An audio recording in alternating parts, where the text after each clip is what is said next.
The night was cold, wet, and cruel.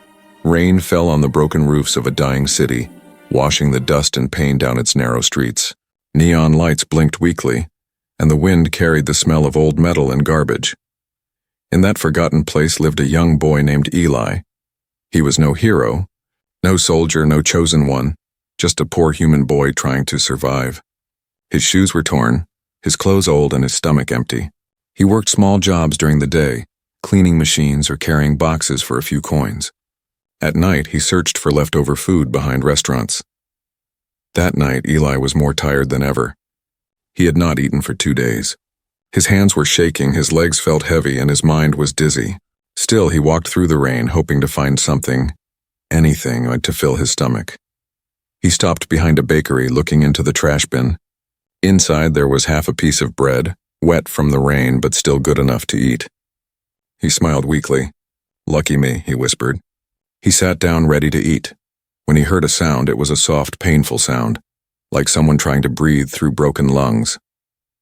Eli turned. In the dark corner of the alley, under an old blanket, sat an old man. But the man didn't look normal. His skin had a strange glow, a soft silver tone that shimmered in the rain. His eyes were bright, not white or brown, but golden. Eli froze. He had seen aliens before, but never this close. They usually stayed in the upper city, not in dirty places like this. The old alien looked at him weakly and spoke in a trembling voice. "Human, you have food?" Eli looked at the bread in his hand. It wasn't much. Half a piece, maybe enough for himself. His stomach screamed for it. He could just walk away. Nobody would know. But the old man's voice was full of pain. Without thinking, Eli walked over. He broke the bread in half again. One small piece for himself, the bigger half for the stranger. "Here," he said softly. "You need it more than me." The old man stared at him for a long time. His golden eyes filled with something strange, but not sadness, not pity, but wonder. He took the bread with shaking hands and whispered, "Kindness is the rarest light in this galaxy." Eli didn't understand what that meant. He just smiled awkwardly. "It's okay, just don't die, old man." The alien chuckled softly. "You have given me more than food, boy. You have given me a reason to hope again." Then his eyes glowed brighter for a second, a golden spark that faded into the night. Eli blinked, thinking maybe it was just the rain or his tired mind. When he looked again, the old man had fallen asleep, breathing softly. Eli left quietly, heading back to his small shelter, an abandoned cargo container near the city wall. He lay down on the cold floor, covering himself with an old jacket. His stomach still hurt, but his heart felt warm. As he closed his eyes, he whispered, "Maybe tomorrow will be better." But that night, something strange happened. The moment Eli fell asleep, a faint blue light appeared above him, like a mist floating in the air. It shimmered softly, circling him once before fading into his chest. He didn't feel anything. Not yet. Far away in another part of the city, the old alien opened his golden eyes. He looked at the sky and whispered in a language long forgotten, "The heart of kindness has chosen. The test begins." He reached into his pocket and took out a small glowing coin, round, metallic, and alive with energy. The coin pulsed once, then disappeared from his hand, vanishing into thin air. The alien smiled faintly. "May the stars protect you, human boy." Hours later, the rain stopped. The city slept. The world was quiet. But Eli woke suddenly. He felt a strange warmth in his chest, like a gentle heartbeat that wasn't his own. He sat up, confused. Outside the container, he saw a flicker of blue light like a firefly. It floated in the air and then shot upward, disappearing into the dark sky. Eli rubbed his eyes. "Weird dream," he mumbled and went back to sleep. But in the morning, when he opened the door of his shelter, he froze. Right outside, lying on the ground, was a small metal coin, glowing softly with blue light. He picked it up. The metal was warm, almost alive. When he looked closely, he saw strange alien symbols spinning inside the surface, like they were moving on their own. For a second, he thought he heard a whisper, a voice so soft it barely existed. "You will be tested soon." Eli dropped the coin in fear. He looked around, but no one was there. The street was empty. The city was quiet. Only the sound of the wind remained. He slowly picked the coin up again, holding it tight in his shaking hand. "Who are you?" he whispered. But the coin gave no answer, only a faint pulse, like a heartbeat echoing through his fingers. That morning, as the sun rose over the broken city, Eli had no idea that his small act of kindness had already changed the fate of worlds. He was just a poor boy with an empty stomach, and a secret that could shake the galaxy. The next morning began with silence. The storm had passed, leaving the city wet and shining under a dull gray sun. Steam rose from the streets and the sound of faraway machines filled the air. Eli sat on the edge of his old cargo box, holding the strange, glowing coin. He had barely slept. Every time he closed his eyes, he saw golden eyes and heard that whisper again. "You will be tested soon." He turned the coin in his hand. It looked small, harmless, yet alive. When light touched it, the metal shifted colors. Blue to silver, silver to gold, went as if it was breathing. The alien symbols moved slowly, rearranging themselves like language made of light. Eli muttered, "Maybe it's just alien money." He laughed softly, but his laugh sounded weak. Deep inside, he knew it wasn't ordinary. He slipped the coin into his pocket and decided to go look for the old alien again. Maybe he could return it. Maybe it was something important. The empty alley. Eli ran back to the same alley where he had met the old man. The blanket was still there, soaked with rain, but the alien was gone. No footprints, no marks, nothing. It was like the man had vanished into thin air. "Hey, old man," Eli shouted softly. "You forgot your thing." Only his echo replied. He stood there for a while, unsure what to do. The world around him felt strange, too quiet, too still. For a second, he thought he saw someone watching him from a nearby rooftop. But when he looked up, there was only a flicker of light and empty sky. He sighed and turned to leave, but just as he did, a huge ship roared overhead, sleek and black with red lights along its wings. Military type. It hovered for a moment, scanning the streets below with a bright red beam. Eli hid quickly under a metal awning, pressing himself against the wall. The ship's speakers cracked with a harsh robotic voice. "Attention. Unauthorized alien object detected in Zone 14. All civilians remain inside. Do not approach the artifact." Eli's heart froze. "Artifact?" The voice repeated the message, and then several soldiers in black armor jumped down from the ship, scanning the area with glowing devices. One of them held up a hologram, an image of the glowing coin. "Whoever has the royal key," the soldier said, "holds control of a galactic empire." Eli's blood ran cold. "Royal key? Galactic empire?" He looked down at his pocket. The coin pulsed softly, like it could hear them. He didn't wait to think. He ran. The chase. Eli dashed through the narrow alleys, splashing through puddles and jumping over broken crates. Behind him, the soldiers shouted. Red lights swept across the street, searching for him. "Target located," one voice shouted.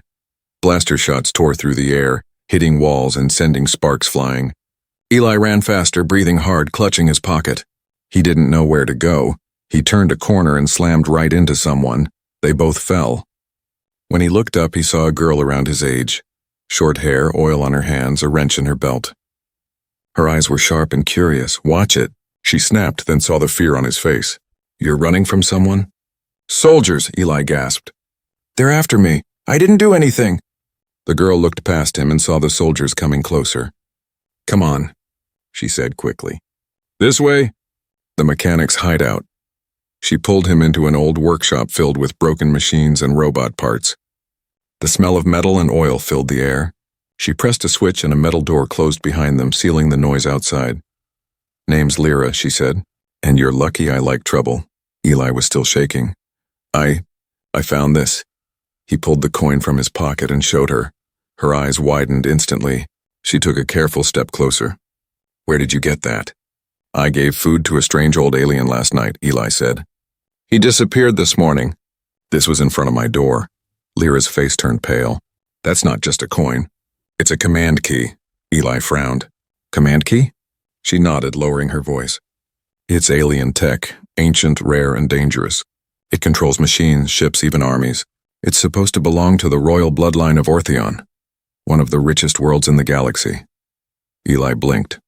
"You mean that old man?" Lyra nodded again. "If he gave you that key, then he's not just an alien.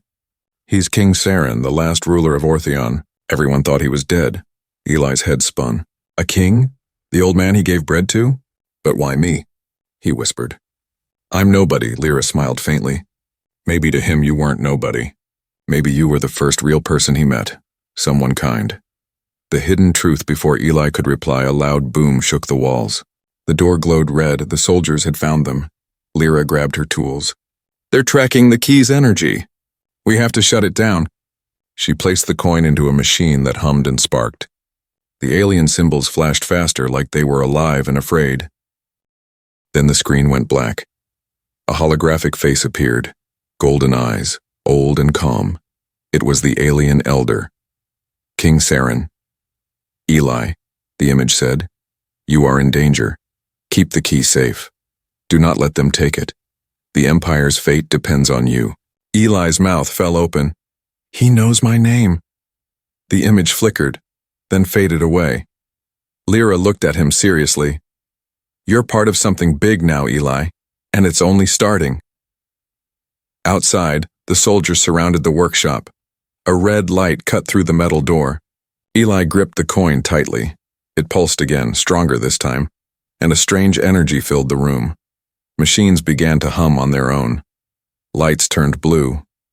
Lyra whispered, Eli, what's it doing? He stared at the coin as it floated from his hand and hovered in front of him, glowing brighter and brighter. And then a deep voice echoed through the room, not from the hologram but from the air itself. The command key has chosen its bearer. The machine stopped. The silence returned. Eli stood frozen, breathing hard, as the blue light faded into his skin. The soldiers outside broke the door. But by then, Eli was no longer just a poor human boy.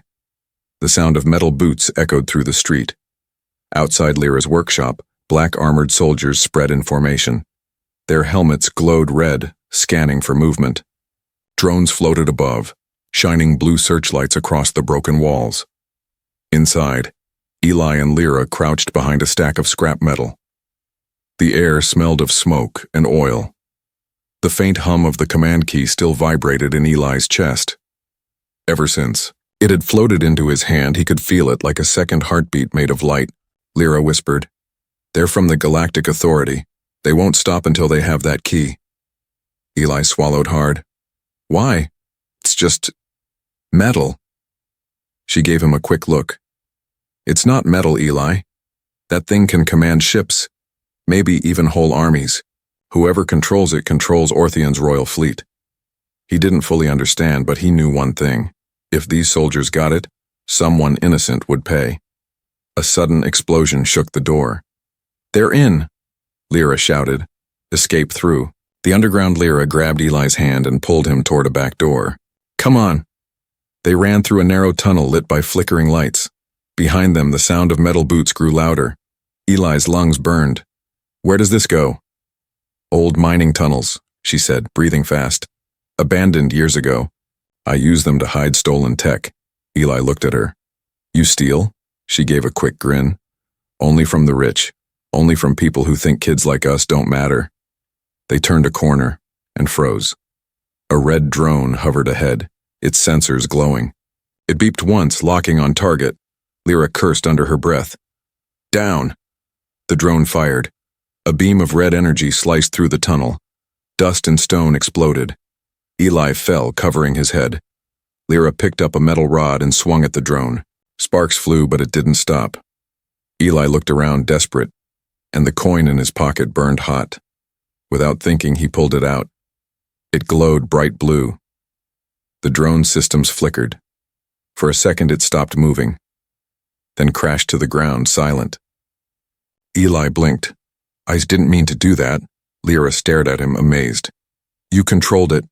No, I just... Eli, she said slowly. That key responds to thought. You told it to stop, and it did.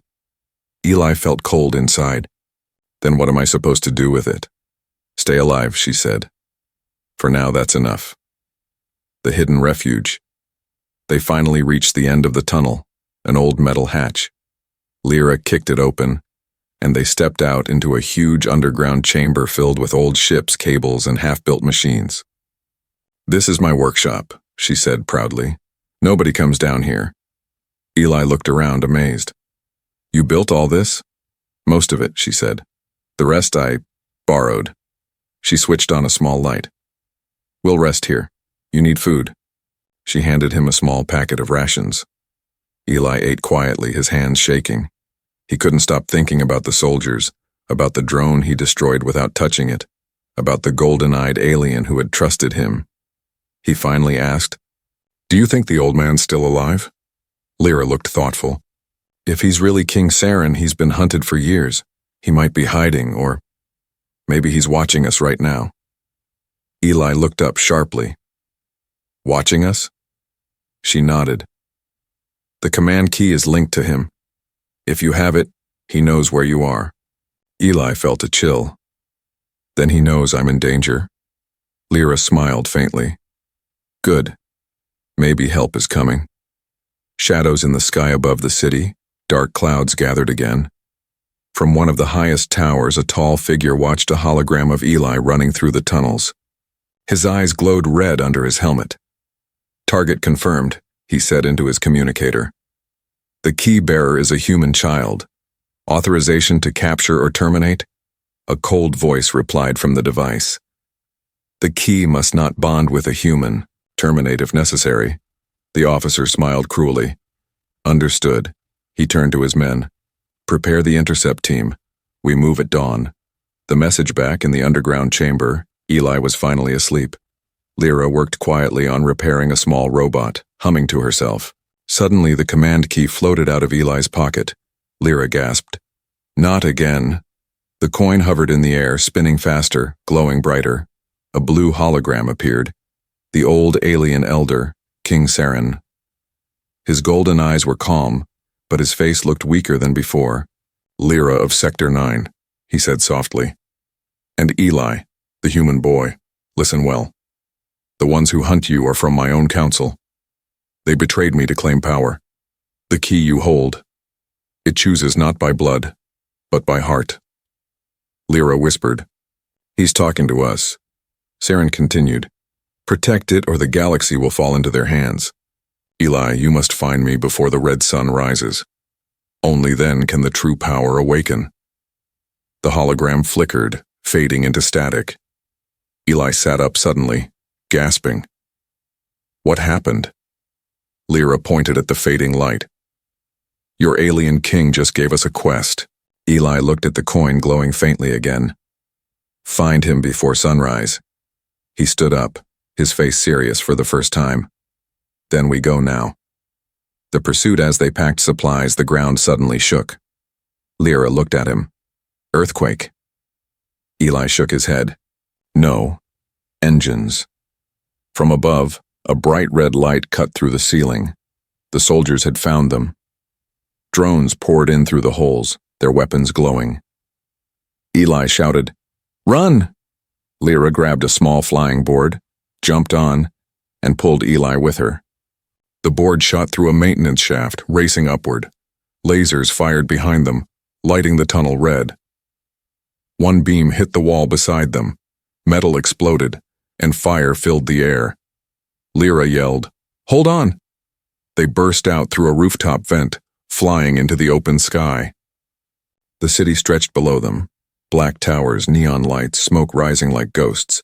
Behind them, a black ship followed, its guns ready. Eli turned and raised the command key. "Please work," he whispered. A wave of blue energy burst from the coin. The ship's engines shut down instantly. It spun out of control and crashed into a building far below. Lyra whooped. "You actually did it."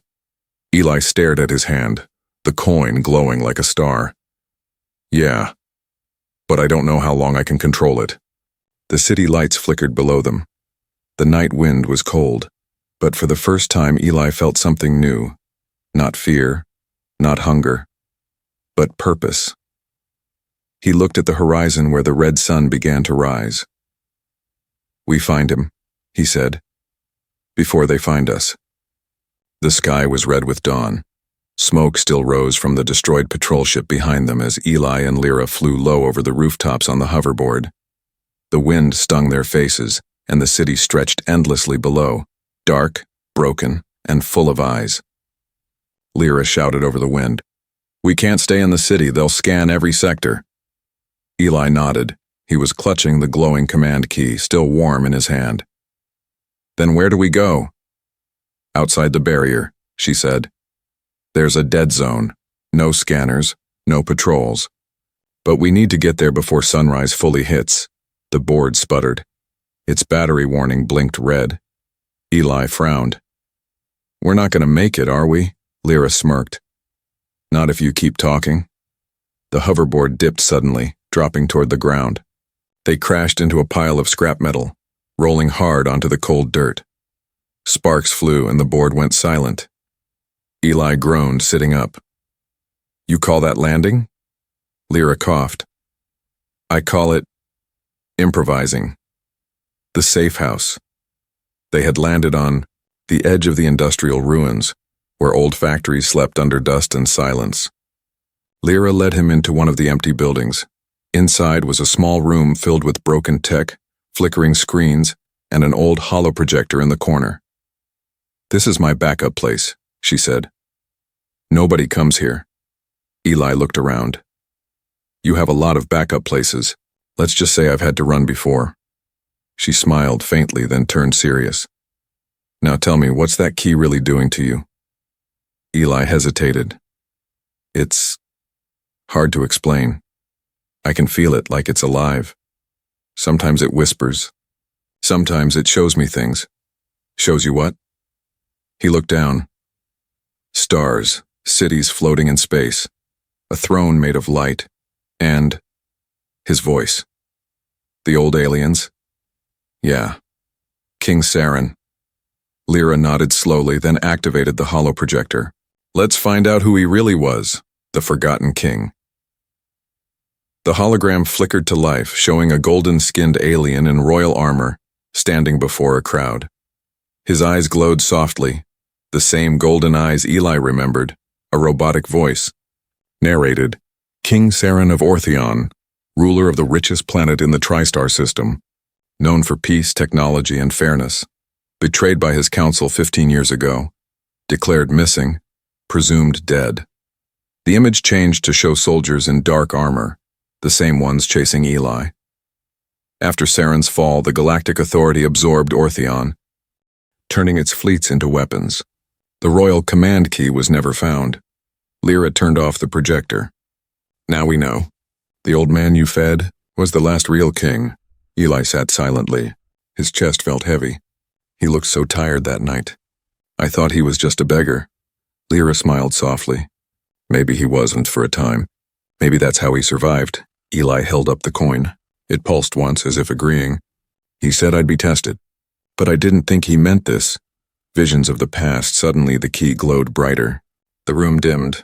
A beam of blue light shot from the coin, forming a floating image in front of them. King Saren himself. His voice echoed, soft but powerful. If you see this, then the key has bonded.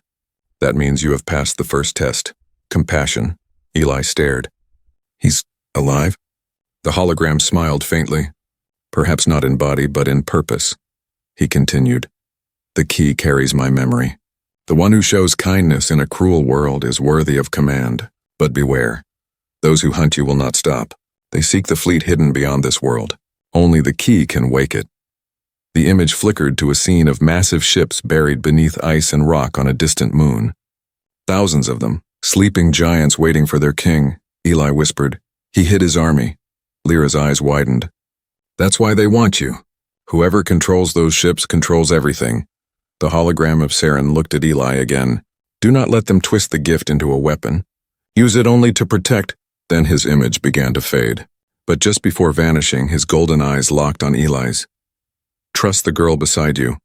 Her path is bound to yours. The light disappeared.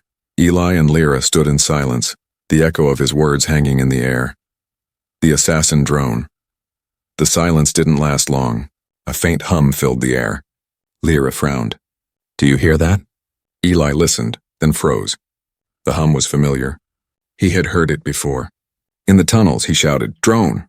A red laser beam cut through the wall, missing his head by inches. The roof burst open and a sleek black drone dropped inside, its weapons glowing. Keybearer detected, it said in a metallic voice. Elimination protocol activated. Lyra grabbed a plasma wrench and swung it at the drone. It blocked easily and fired back. The blast hit the wall, scattering debris. Eli ducked, clutching the key. "Do something." "I'm trying," Lyra yelled. The drone turned toward Eli, its targeting light locked on his chest. He raised the key, desperate. "Stop," he shouted. The key exploded in blue light. The entire room shook. The drone froze mid-air, its red eye flickering. Then, silence. It fell to the ground with a thud, lifeless. Eli panted, lowering his hand. The light around him faded slowly. Lyra looked at him, half terrified, half in awe. "Eli, you didn't just stop it. You erased it." He looked down at the coin. "I didn't even think. It just happened." The promise. They stepped outside into the pale morning light. Smoke rose in the distance where the city still burned. Lyra asked quietly, "What now?" Eli looked at the horizon, remembering the old man's tired eyes. He said to find him before the red sun rises. "Maybe he's still out there," Lyra nodded. "Then we follow the light." He turned the coin in his hand again. Its glow was faint now, but steady, like a compass leading somewhere far away. As they walked out of the ruins, Eli whispered, "If he trusted me, then I won't let him down." High above in the red clouds, a hidden ship watched them. Inside, a dark figure spoke into his communicator. "The key bearer lives. Prepare the intercept. The human boy must not reach the king." The red sun climbed higher, turning the sky into fire. The city below still smoked from the night's battles. Towers stood broken like jagged teeth, and sirens echoed across the horizon. Eli and Lyra stood on a cliff at the edge of the dead zone. Wind blew through their hair as they looked out over the wasteland beyond, a desert of cracked metal and old shipwrecks. Eli held the command key tightly. Its glow was weaker now, but he could feel something stirring deep inside it.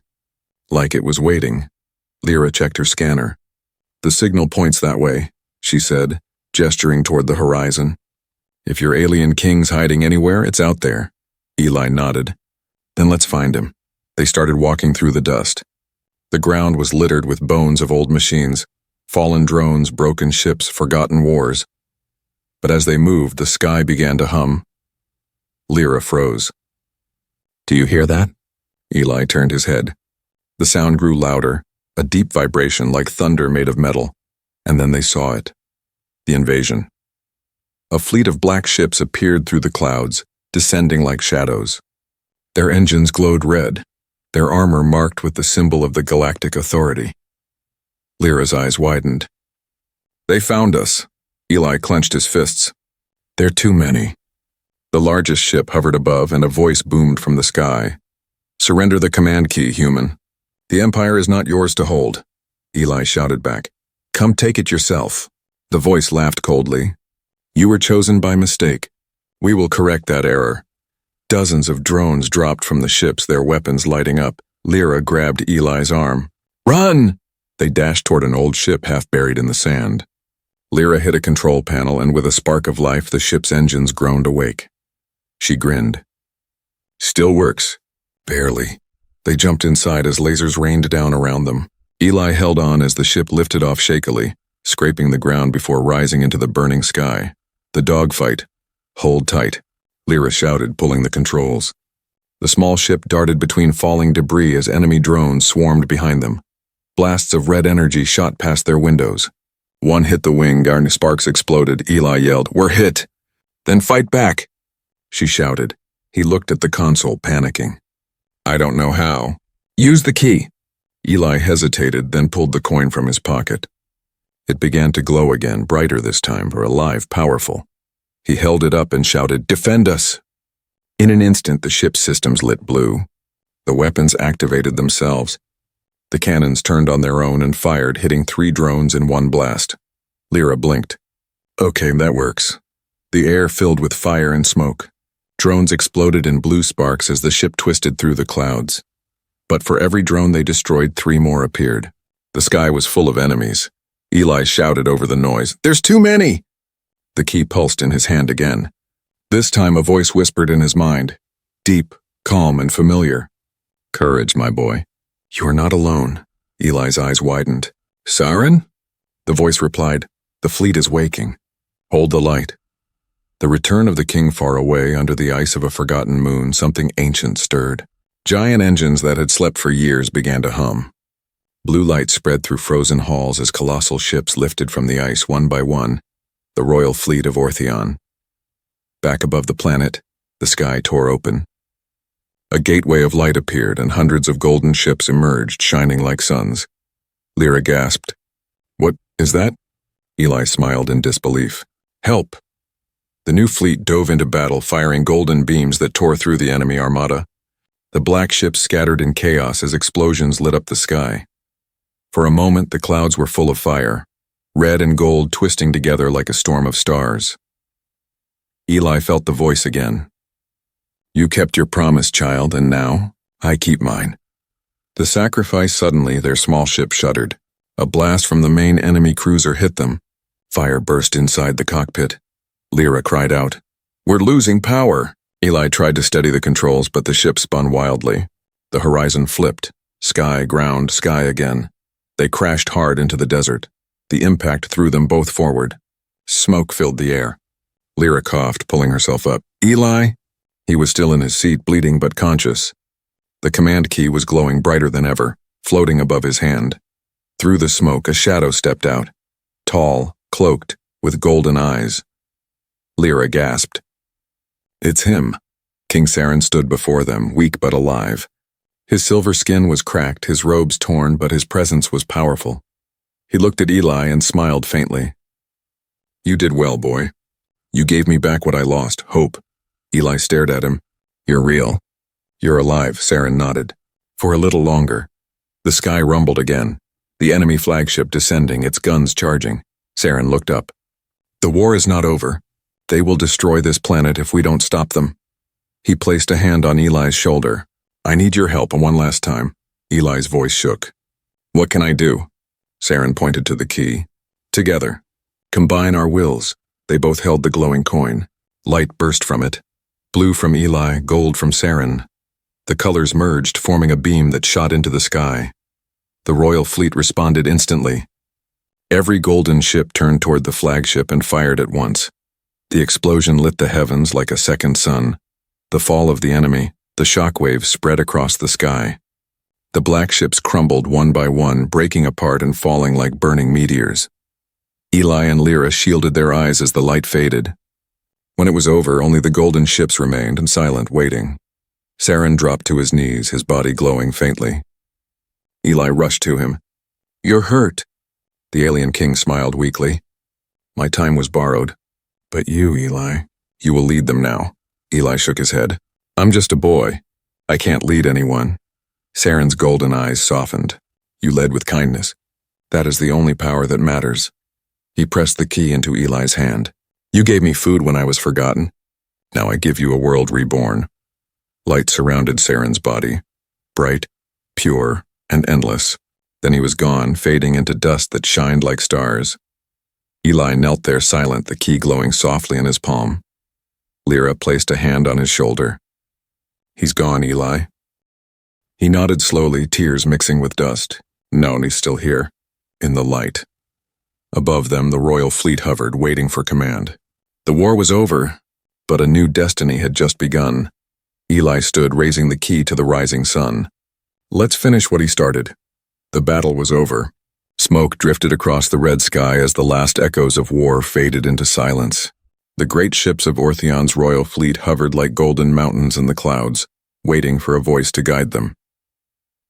Eli stood on the cracked ground, holding the command key close to his chest. Its light pulsed softly, warm, alive, and powerful. The world around him was quiet, but inside his heart a storm raged. Lyra stood beside him, bruised and exhausted, watching the horizon.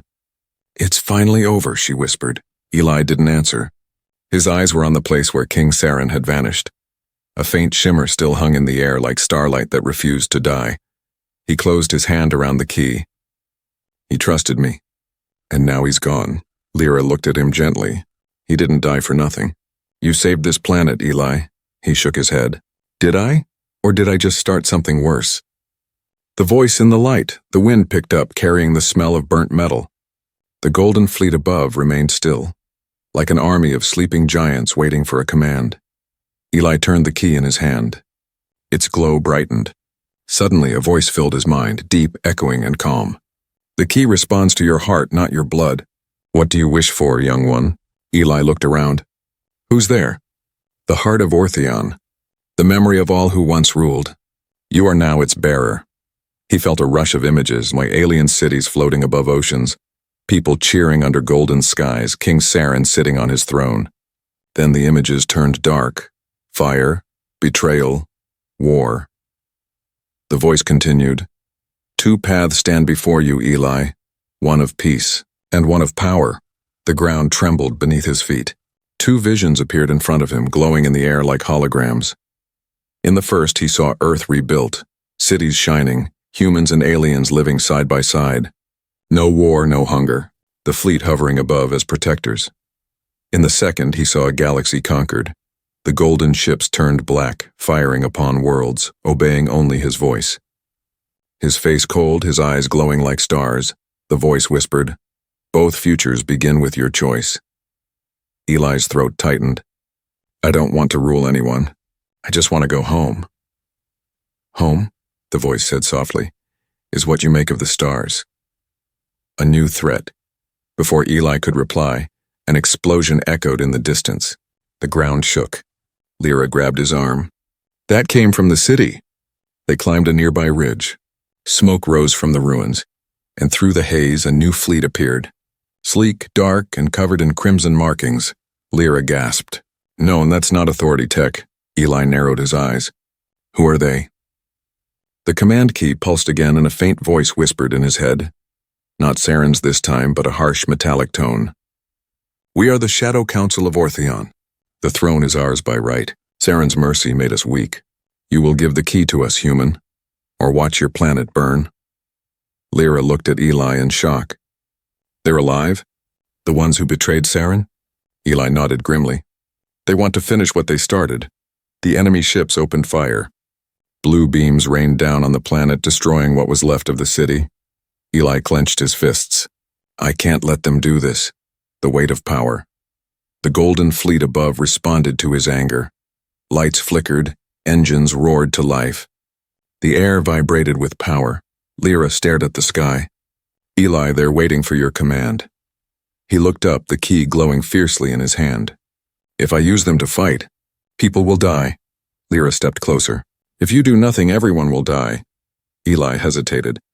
He could feel the energy flowing through him now, power beyond imagination. A single word from him could destroy whole fleets.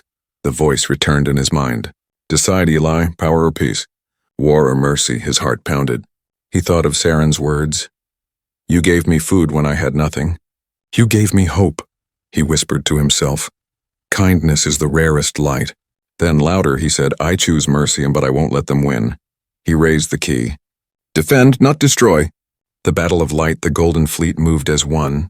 Thousands of ships aligned in perfect formation, their cannons glowing bright blue. They fired beams that curved around the planet, striking the enemy ships' weapons, disabling, not killing. The Shadow Council's fleet tried to fight back, but every blast they fired was reflected by invisible shields. Eli stood at the center of the storm, his eyes glowing faintly with golden light. The key hovered above his hand, spinning faster and faster. Lyra watched him in awe. "You're controlling them all." "With your mind," he didn't answer. His voice came out calm, steady, not human anymore. "And this."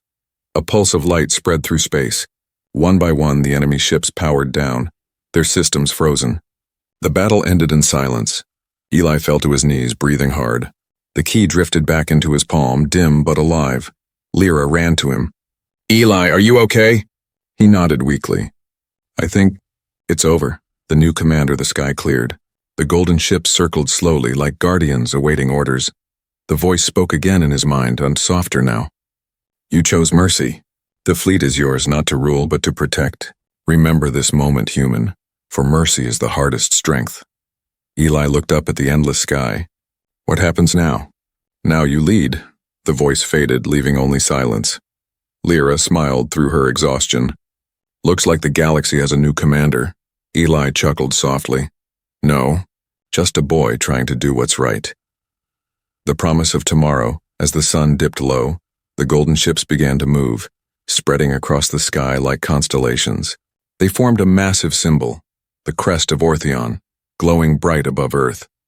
Eli watched quietly. He'd be proud, he whispered. Lyra nodded. So what now? He looked at the key now resting softly in his palm. Now we rebuild together, she smiled. And if the shadows come back? He smirked. Then we remind them that kindness still wins. Above them, the fleet hummed softly, not as a weapon but as a promise. The galaxy had a new light, and its heart was human. The war was over, but the sky still carried scars. Burning clouds drifted across the red dawn, and the ground below shimmered with metal dust, the remains of a battle that had changed more than one world. Eli stood at the edge of a high cliff, the wind pulling at his jacket. The command key glowed faintly in his hand, its blue light pulsing like a gentle heartbeat. Above him, the golden fleet of Orthion moved silently, stretching across the heavens like a constellation of living stars. Once built for war, they now drifted as guardians. The voice of violence had faded, replaced by peace. Lyra stepped beside him, her hair messy, her hands still stained with oil from repairing damaged ships. You did it, she said softly. You ended the war. Eli looked up at the sky. No, he said. We all did. Even him. She knew who he meant. King Saren, the alien elder who had once been hungry, cold, and forgotten, until a poor human boy shared his only piece of bread. The rise of a new dawn days passed. The fleets helped rebuild cities. Humans and aliens worked side by side for the first time in history. The Galactic Authority surrendered, their leaders stepping down in silence. The Shadow Council vanished into the dark corners of space, their empire broken. Eli became a name people whispered with awe. The boy who gave food to a stranger. The boy who saved 2 worlds. The boy who made machines obey kindness. But Eli didn't see himself as a hero. He still lived simply, fixing ships with Lyra, helping the survivors rebuild shelters, visiting orphaned kids who had lost everything. Sometimes, at night he'd walk alone to the cliffs and stare at the stars, wondering if King Saren could still hear him. And sometimes, he swore he could feel that golden gaze watching over him, proud and quiet. The Council of Light one morning, as the twin suns rose over the rebuilt city, Eli stood before a group of leaders, humans, aliens, and mechanical beings, and all gathered in the great hall of the new alliance. Lyra sat beside him, smiling nervously. They're waiting for you to speak, Commander. He frowned. Don't call me that. Too late, she said with a grin. They already do. Eli stepped forward. The room fell silent. Holographic light shimmered around him. I'm not a ruler, he began. I'm just someone who made a choice. When I met King Saren, he didn't see a poor human boy. He saw hope. He saw a reason to believe that kindness could still change something, even a dying galaxy. He held up the command key, now repaired and calm. This isn't a weapon. It's a reminder. We don't need to conquer to lead. We just need to care. The hall erupted in applause, but Eli just smiled quietly, slipping the key back into his pocket. Lyra leaned over and whispered, Not bad for a mechanic's speech. Eli chuckled. Not bad for someone who used to steal spare parts. She grinned. Hey, you're still welcome to pay me back any time. The return of the light. That night the sky was clear. No smoke, no ships, just stars. Eli and Lyra sat by a small fire outside the city. The air was peaceful for the first time in months. Lyra looked at the stars. You ever think about what's next? Eli nodded slowly. Every day. The galaxy's big, Lyra. There are still people out there. Hungry, lost, forgotten. Like I was, she smiled softly. So what? You're going to feed them all? He looked down at the command key glowing faintly in his hand. If I can. Lyra threw a small stone into the fire. You're crazy, Eli, he smiled. Yeah, but maybe the galaxy needs a little crazy. Above them, one of the golden ships descended slowly from orbit. It hovered silently, waiting. Lyra stood up, wide-eyed. It's calling you. Eli stared at it, feeling the pull in his chest, the same warmth he had felt the night he first met the alien elder. He turned to Lyra. Want to see the stars up close? She laughed. You mean, leave the planet? He nodded. Saren's fleet doesn't belong to me.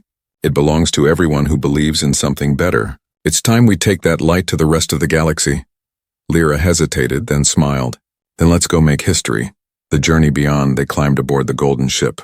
Its walls glowed softly, reacting to Eli's presence. When he touched the control panel, the entire vessel came alive, engines humming with the energy of 1,000 suns.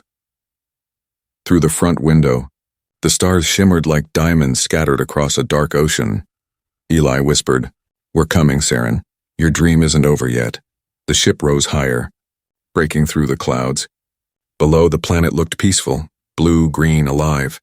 Above, the Golden Fleet began to move, following their new commander. As they crossed the edge of the atmosphere, Eli felt a gentle warmth around him, a familiar voice in his heart. "You've done well, my child of Earth. Lead not with power, but with light." Eli smiled, tears in his eyes. "Thank you, old friend." The legend begins years later. Travelers across distant stars would tell stories of the human commander, the boy who tamed the fleet of Ortheon. They said he never fought for riches or glory. He fought for the small things, for hungry children, for forgotten people, for broken worlds that needed light. They said when darkness rose again, a golden fleet would appear in the sky, silent and bright, and at its heart stood a human with kind eyes, holding a coin that glowed like a living star. No one knew where he came from or where he went, but everyone knew his name, Eli, the boy who became legend. And somewhere beyond the edge of known space, on a ship surrounded by endless stars, a faint voice whispered through the void, "Kindness is the rarest light in this galaxy." The stars shined brighter, and as if answering back,